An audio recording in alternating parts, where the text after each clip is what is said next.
నమస్కారం. ఈటీవీ న్యూస్కు స్వాగతం. ముఖ్యాంశాలు. ఇరాన్ లెబనాన్పై కొనసాగుతున్న ఇజ్రాయెల్ అమెరికా దాడులు. IRGC aerospace force commander Ismail Dehghan మృతి.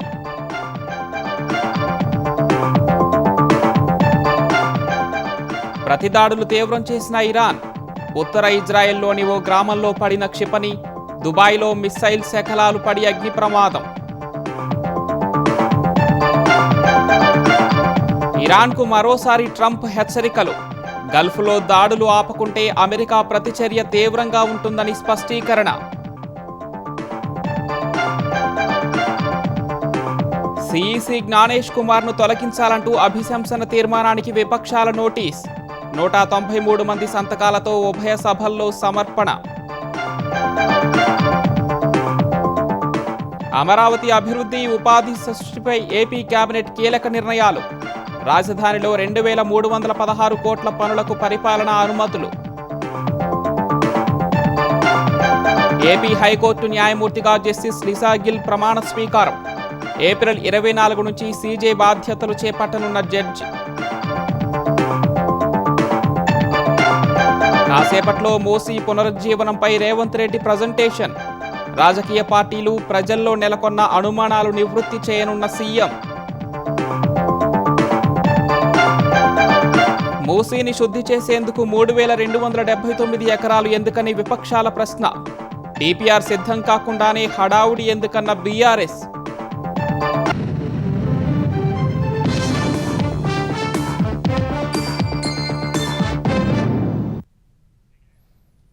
ఇరాన్తో పాటు లెబనాన్లోని హెజ్బొల్లా లక్ష్యంగా ఇజ్రాయెల్ అమెరికా భీకర దాడులు కొనసాగిస్తున్నాయి. అరక్ నగరంలోని ఒక నివాస భవనాన్ని లక్ష్యంగా చేసుకుని ఇజ్రాయెల్ జరిపిన వైమానిక దాడిలో ఒక మహిళ, ఓ చిన్నారి ప్రాణాలు కోల్పోయారు. దాదాపు 35 మంది గాయపడ్డారు. అరక్ నగరంలో జరిగిన దాడిలో IRGC aerospace force commander Ismail Dehghan మరణించినట్లు తెలుస్తోంది. ఇరాన్పై ఇజ్రాయెల్ అమెరికా దాడులు మరింత తీవ్రమయ్యాయి. గత 24 గంటల వ్యవధిలో 200కు పైగా లక్ష్యాలపై దాడులు చేసినట్లు ఇజ్రాయెల్ ప్రకటించింది. టెహ్రాన్లోని ఉగ్రవాదుల ముఠా కీలక మౌలిక కేంద్రాలపై విరుచుకుపడినట్లు తెలిపింది. పదుల సంఖ్యలో ఫైటర్ జెట్లు భీకర దాడులు చేసినట్లు ఐడిఎఫ్ ప్రకటించింది. పెద్ద సంఖ్యలో పేలుడు శబ్దాలు వినిపించినట్లు టెహ్రాన్లోని అంతర్జాతీయ మీడియా ప్రతినిధులు వెల్లడించారు. ఇరాన్ ప్రతిదాడుల సామర్థ్యాన్ని పూర్తిగా తగ్గించడమే లక్ష్యమని ఐడిఎఫ్ స్పష్టం చేసింది. కీలకమైన అణు సంబంధిత కేంద్రంపైన దాడి చేసినట్లు వెల్లడించింది. మరోవైపు లెబనాన్లోని హెజ్బొల్లా స్థావరాలపై ఇజ్రాయెల్ దాడులు మరింత పెరిగాయి. బీరుట్లో ఇజ్రాయెల్ జరిపిన దాడిలో ఒకరు ప్రాణాలు కోల్పోయారని లెబనాన్ ఆరోగ్య శాఖ తెలిపింది. మరో దాడిలో క్షిపణి ఓ అపార్ట్మెంట్ను తాకిందని, పెద్ద ఎత్తున మంటలు చెలరేగాయని అధికారులు తెలిపారు. ఈ దాడిలో ఓ ముస్లిం బ్రదర్హుడ్ విభాగం అధికారి గాయపడగా ఆయన 2 కుమారులు చనిపోయారని వెల్లడించారు. హెజ్బొల్లా సభ్యుడిని లక్ష్యంగా చేసుకుని ఈ దాడి చేసినట్లు ఇజ్రాయెల్ ప్రకటించింది. ఇరాన్ కొత్త సుప్రీం లీడర్ మొజ్దాబా ఖమేనీకి ఇజ్రాయెల్ ప్రధాని నెతన్యాహు హెచ్చరికలు జారీ చేశారు. ఖమేనీలాగే మొజ్దాబాను కూడా లక్ష్యంగా చేసుకోవచ్చని ఆయన చెప్పారు. మొజ్దాబా ఖమేనీ ఉగ్రవాద పోషకుడని, అలాంటి నేతల జీవితాలకు భరోసా ఉండదని పేర్కొన్నారు. మొజ్దాబా ఖమేనీ ఇరాన్ రెవల్యూషనరీ గార్డ్ చేతిలో ఓ కీలుబొమ్మ అని నెతన్యాహు ఎద్దేవా చేశారు. ఇజ్రాయెల్తో పాటు గల్ఫ్లోని అమెరికా స్థావరాలపై ఇరాన్ ప్రతిదాడులు కొనసాగుతున్నాయి. ఉత్తర ఇజ్రాయిల్లో నజరైత్ పట్టణానికి సమీపంలో ఉన్న జర్జార్ అనే గ్రామంపై క్షిపణి దాడిలో 58 మంది గాయపడ్డారు. అనేక ఇళ్లు ధ్వంసమయ్యాయి. మరికొన్ని ఇళ్లు పాక్షికంగా దెబ్బతినగా పార్కింగ్ చేసిన వాహనాల్లో మంటలు చెలరేగాయి. ఫలితంగా ఉత్తర ఇజ్రాయెల్ సరిహద్దులో ఐడిఎఫ్ హై అలర్ట్ ప్రకటించింది. ఈ దాడులను ఇరాన్, హెజ్బొల్లా ఏకకాలంలో జరిపాయని ఐడిఎఫ్ పేర్కొంది. దుబాయ్లోనూ ఇరాన్ బాంబు దాడులు చేయగా ఓ భవనం ధ్వంసమైంది.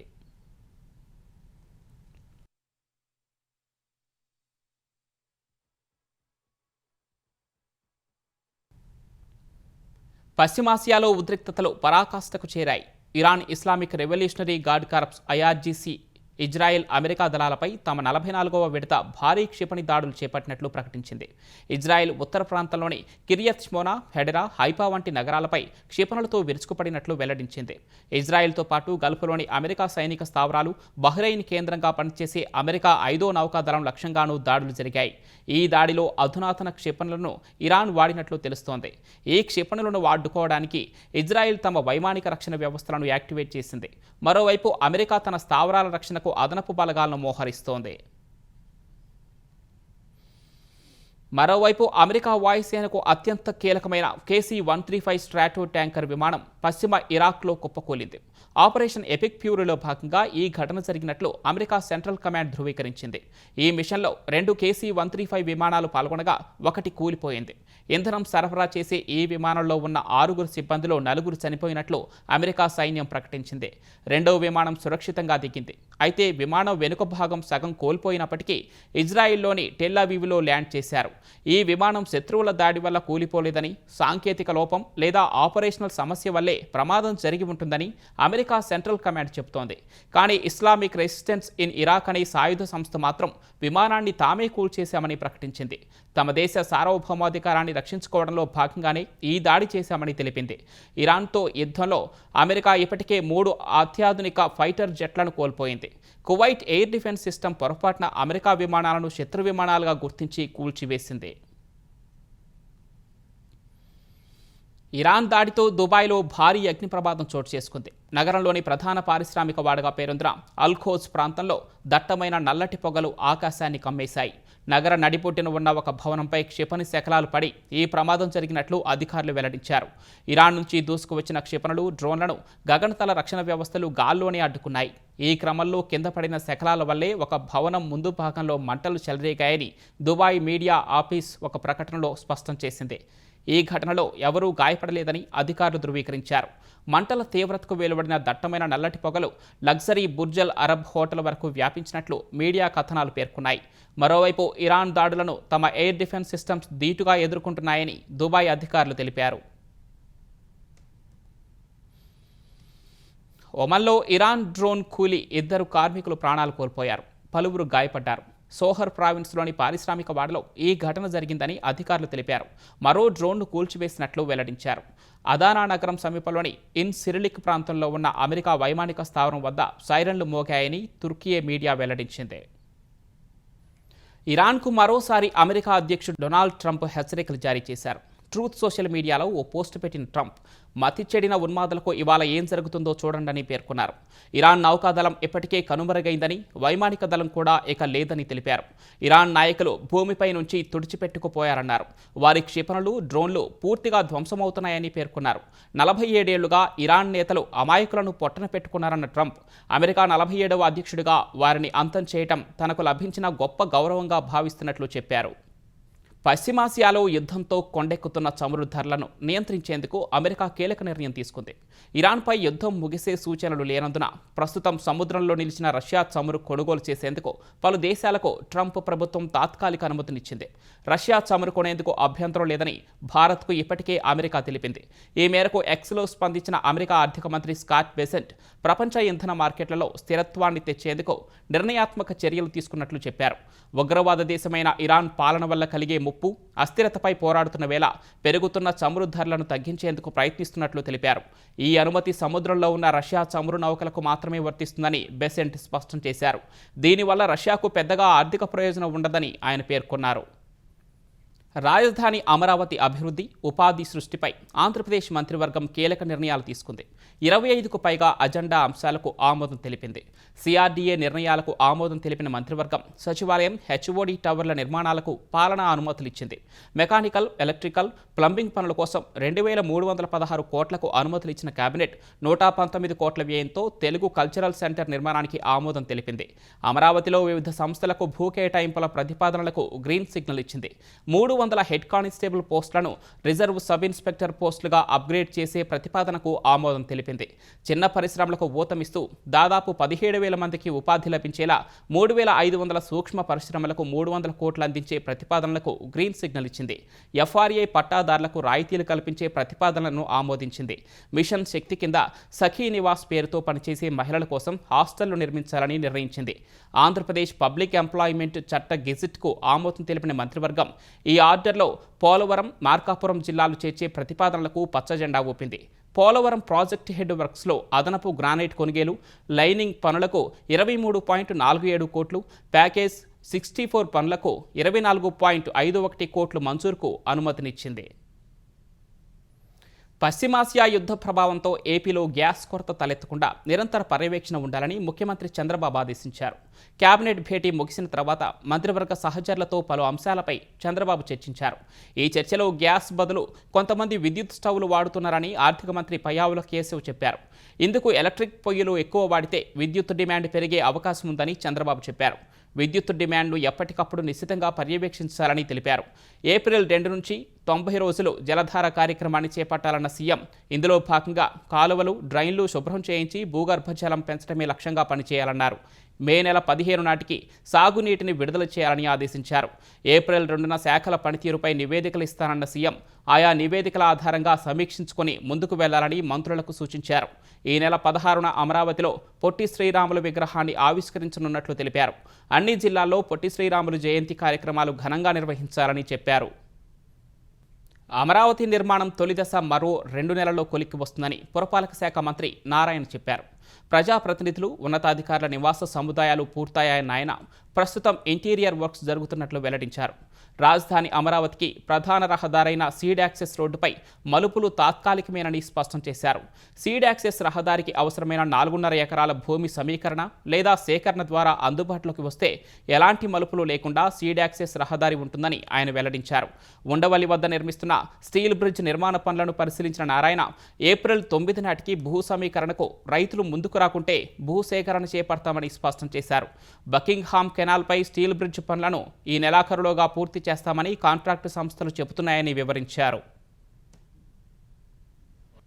నేను రైతు సోదరులందరికీ ఒకటే చెప్పేది, ట్రంక్ రోడ్స్, లేఅవుట్స్ రోడ్స్కి ఏదైతే బ్యాలెన్స్ ఇవ్వలేదో దాన్ని ల్యాండ్ పుల్లింగ్లో ఇవ్వాల్సిందిగా రిక్వెస్ట్ చేస్తున్నాను. లేదు అంటే ఇంకా ల్యాండ్ అక్విజిషన్ పక్క తప్పుతుంది. ఎందుకంటే అన్ని ఒక స్టార్ట్ అయిపోయినాయి. లేఅవుట్స్ రోడ్స్ 1500 కిలోమీటర్లు స్టార్ట్ అయింది. అక్కడ డ్రైనేజీ, సివరేజీ, ఎలక్ట్రికల్ డక్స్ కడుతున్నారు. మధ్య మధ్యలో చిన్న బిట్లు ఆగిపోతే అసలు ఆ వర్క్ అంతా వేస్ట్ అయిపోతుంది. వర్క్ వేస్ట్ కాకుండా ఉండాలంటే కంటిన్యూషన్ కావాలి.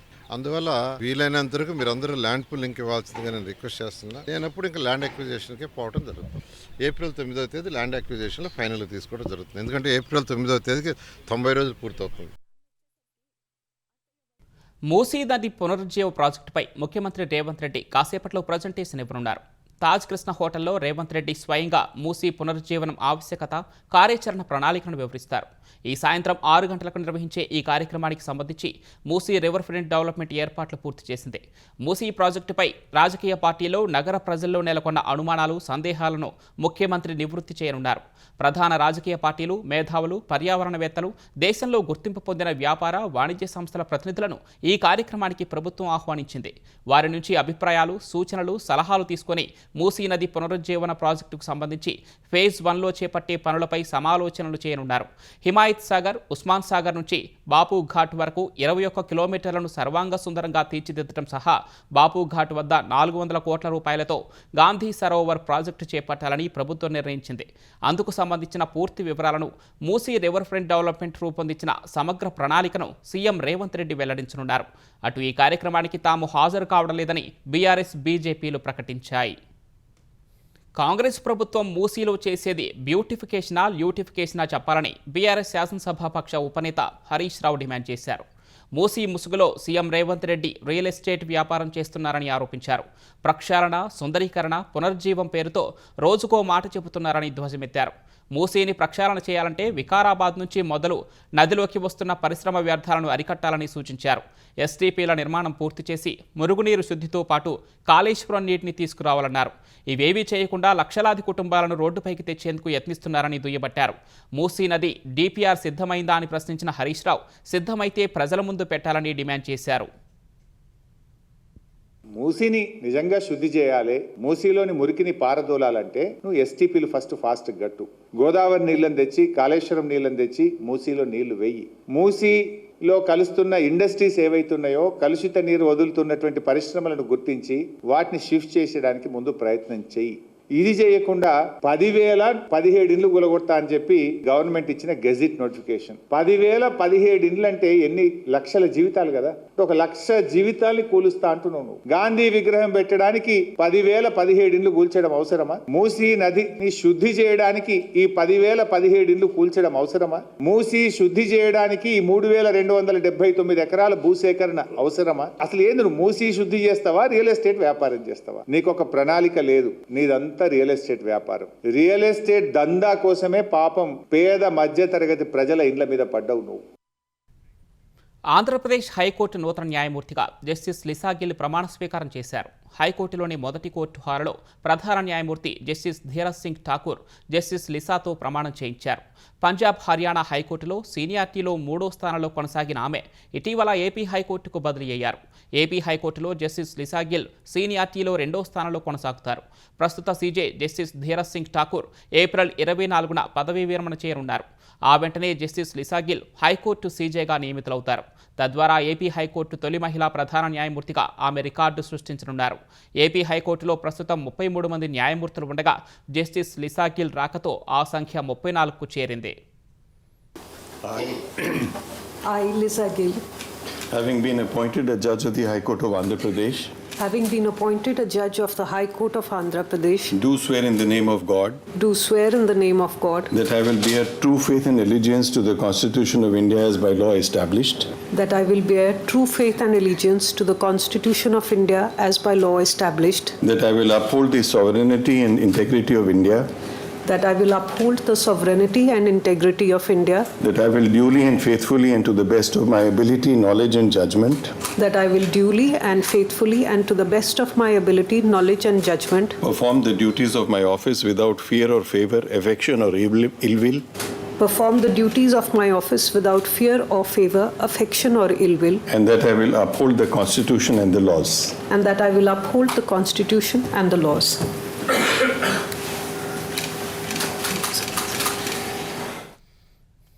రికార్డు స్థాయిలో ఒక్కరోజే 6,160 మెగావాట్ల థర్మల్ విద్యుత్ ఉత్పత్తితో కొత్త చరిత్ర సృష్టించిన Andhra Pradesh power generation corporation AP జెన్కోకు ముఖ్యమంత్రి చంద్రబాబు అభినందనలు తెలిపారు. కూటమి ప్రభుత్వ 20 నెలల పాలనలో విద్యుత్ రంగం పుంజుకొని వెలుగులు చిమ్ముతోందనేందుకు ఈ ఘనతే నిదర్శనమని చంద్రబాబు పేర్కొన్నారు. జెన్కో ప్రాజెక్టుల గరిష్ట సామర్థ్యం 6,610 మెగావాట్లు కాగా ఈ నెల 11న 6,160 మెగావాట్లతో 93.19% ఉత్పత్తిని చేరుకోవడం గొప్ప విషయమని ప్రశంసించారు. ఈ ఘనత సాధించడంలో భాగస్వాములైన జెన్కో ప్లాంట్ల కార్మికులు, ఉద్యోగులకు, ఉన్నతాధికారులకు శాఖ మంత్రికి శుభాకాంక్షలు తెలిపారు. ప్రకృతి సేద్యం చేస్తున్న రైతు రోసయ్యను ముఖ్యమంత్రి చంద్రబాబు అభినందించారు. భూమిని తల్లిలా భావించి ప్రకృతి సేద్యంతో అద్భుతాలు సృష్టిస్తున్న గుంటూరు జిల్లా కొల్లిపర మండలం అత్తోట గ్రామ రైతు రోసయ్యకు ప్రణామాలు తెలుపుతున్నట్లు సీఎం చెప్పారు. 80 ఏళ్ల వయసులో కేవలం 75 సెంట్ల భూమిలో 52 రకాల పంటలు పండిస్తూ నెలకు 20,000కు పైనే ఆర్జిస్తున్న రోసయ్య విజయగాథ స్ఫూర్తిదాయకమని ప్రశంసించారు. 2016లో ఏపీలో ప్రకృతి వ్యవసాయాన్ని ప్రోత్సహించడానికి నాడు తీసుకున్న చర్యలతో ప్రేరణ పొంది ప్రకృతి సాగు మొదలుపెట్టిన రోసయ్య సాధిస్తున్న విజయాలు అందరికీ ఆదర్శనీయమని చంద్రబాబు కొనియాడారు. ఎన్టీఆర్ జిల్లా దేవుని చెరువు పాఠశాలలో నాణ్యత లేని మధ్యాహ్న భోజనం సరఫరాపై విద్యాశాఖ మంత్రి నారా లోకేష్ ఆగ్రహం వ్యక్తం చేశారు. విద్యార్థులకు అందుతున్న ఆహార నాణ్యత తక్కువగా ఉందని తెలిసిన వెంటనే విచారణకు త్రిసభ్య కమిటీని ఏర్పాటు చేశామన్న ఆయన నివేదిక ఆధారంగా ఆహారం సరఫరా చేస్తున్న ఏజెన్సీని మార్చడం సహా ప్రధానోపాధ్యాయుడిని సస్పెండ్ చేశామని వెల్లడించారు. ఈ ఘటన వల్ల విద్యార్థులు, తల్లిదండ్రులకు కలిగిన అసౌకర్యానికి క్షమాపణలు చెప్పిన ఆయన ప్రభుత్వ పాఠశాలలో చదువుతున్న ప్రతి విద్యార్థికి ఉత్తమమైన సంరక్షణ, నాణ్యమైన సేవలందించేందుకు ప్రభుత్వం చిత్తశుద్ధితో పనిచేస్తుందని స్పష్టం చేశారు. ఇలాంటి సమస్యలు మళ్లీ తలెత్తకుండా పర్యవేక్షణను మరింత కట్టుదిట్టం చేస్తున్నామని తెలిపారు. లీప్ యాప్ ద్వారా తల్లిదండ్రుల నుంచి నేరుగా ఫీడ్బ్యాక్ వచ్చే విధంగా వ్యవస్థను బలోపేతం చేస్తున్నామన్న లోకేష్ తద్వారా సమస్యలు వెంటనే గుర్తించి చర్యలు తీసుకుంటామని ఎక్స్లో పేర్కొన్నారు. తిరుపతి లడ్డూ వ్యవహారంలో రాజ్యాంగ పదవుల్లో ఉన్న వారు చేస్తున్న వ్యాఖ్యలను నిలువరించే విధంగా ఆదేశాలు ఇవ్వాలని దాఖలైన పిటిషన్ను సుప్రీంకోర్టు కొట్టేసింది. మానూరు శ్రీనివాస్ అనే వ్యక్తి దాఖలు చేసిన ఈ పిటిషన్ను ప్రధాన న్యాయమూర్తి జస్టిస్ సూర్యకాంత్ నేతృత్వంలోని ధర్మాసనం పరిశీలించింది. ఈ సందర్భంగా తిరుమల లడ్డూ కల్తీ జరిగిందని చెబుతూ శాంతి భద్రతలకు విఘాతం కలిగించే విధంగా వ్యాఖ్యానాలు చేస్తున్నారని పిటిషనర్ కోర్టుకు తెలిపారు.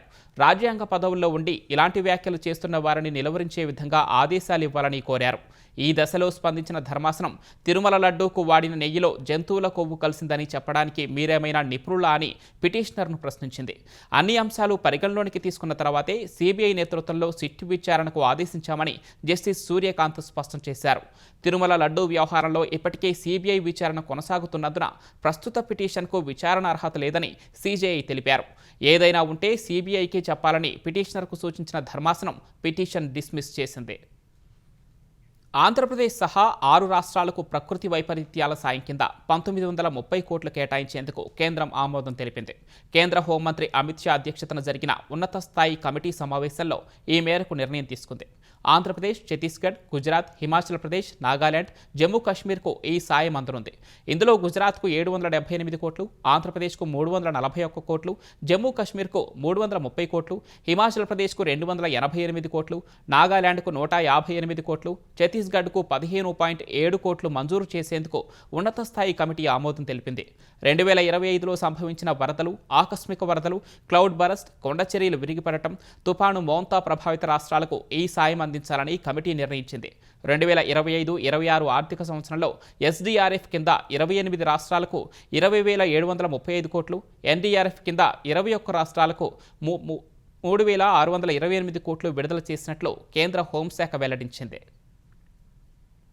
కేంద్ర ఎన్నికల కమిషన్ ప్రధాన అధికారి జ్ఞానేష్ కుమార్ను తొలగించాలని కోరుతూ ప్రతిపక్షాలు లోక్సభ, రాజ్యసభలో అభిశంసన తీర్మానానికి నోటీసులు ఇచ్చాయి. మొత్తం 193 మంది సభ్యులు ఈ నోటీసుపై సంతకాలు చేసినట్లు సంబంధిత వర్గాలు వెల్లడించాయి.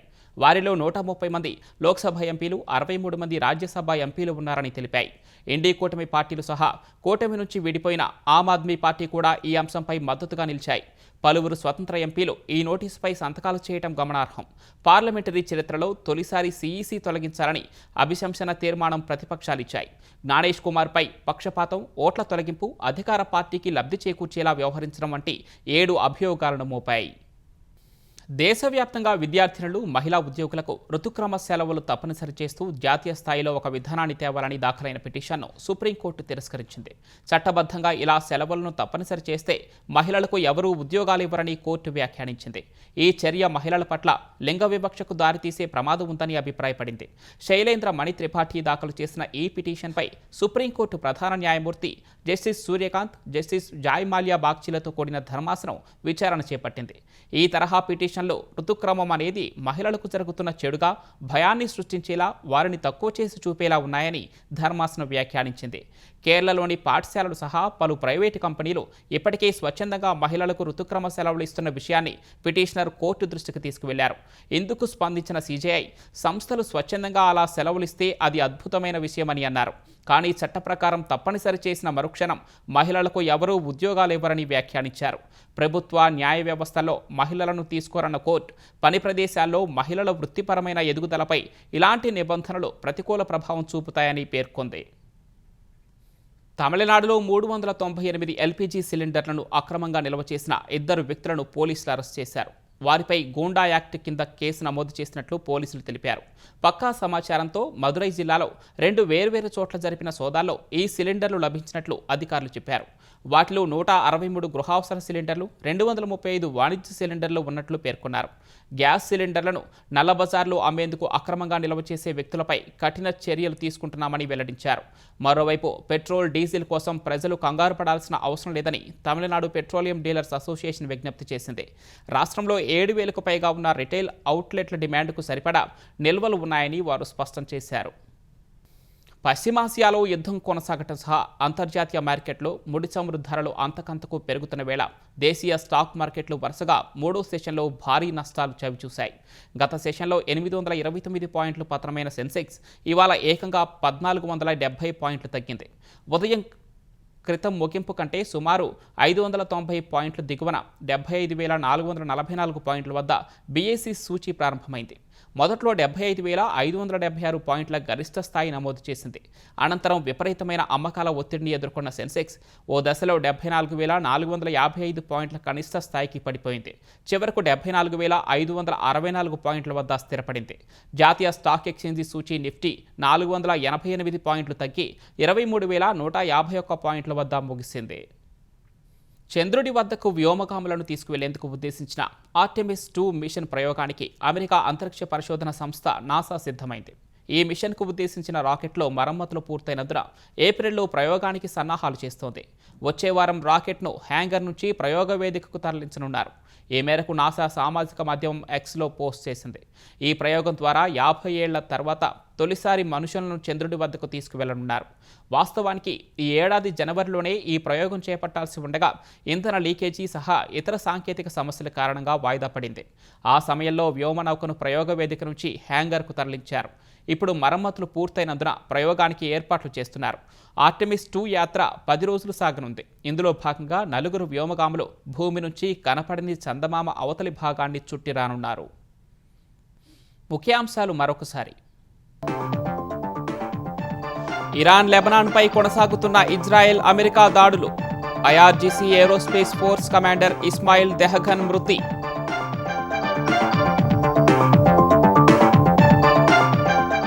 ప్రతిదాడులు తీవ్రం చేసిన ఇరాన్. ఉత్తర ఇజ్రాయెల్లోని ఓ గ్రామంలో పడిన క్షిపణి. దుబాయ్లో మిస్సైల్ శకలాలు పడి అగ్ని ప్రమాదం. ఇరాన్కు మరోసారి ట్రంప్ హెచ్చరికలు. గల్ఫ్లో దాడులు ఆపకుంటే అమెరికా ప్రతిచర్య తీవ్రంగా ఉంటుందని స్పష్టీకరణ. సిఈసి జ్ఞానేష్ కుమార్ను తొలగించాలంటూ అభిశంసన తీర్మానానికి విపక్షాల నోటీస్. 193 మంది సంతకాలతో ఉభయ సభల్లో సమర్పణ. అమరావతి అభివృద్ధి ఉపాధి సృష్టిపై ఏపీ కేబినెట్ కీలక నిర్ణయాలు.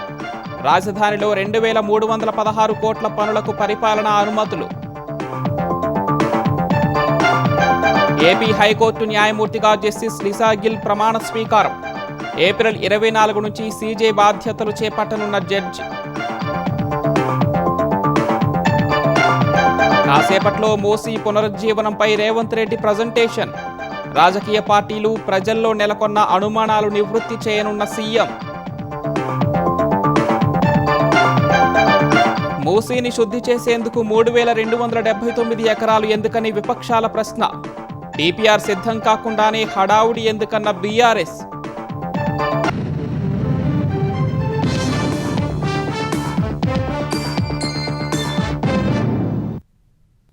ఈటీవీ న్యూస్ సమాప్తం. నమస్కారం.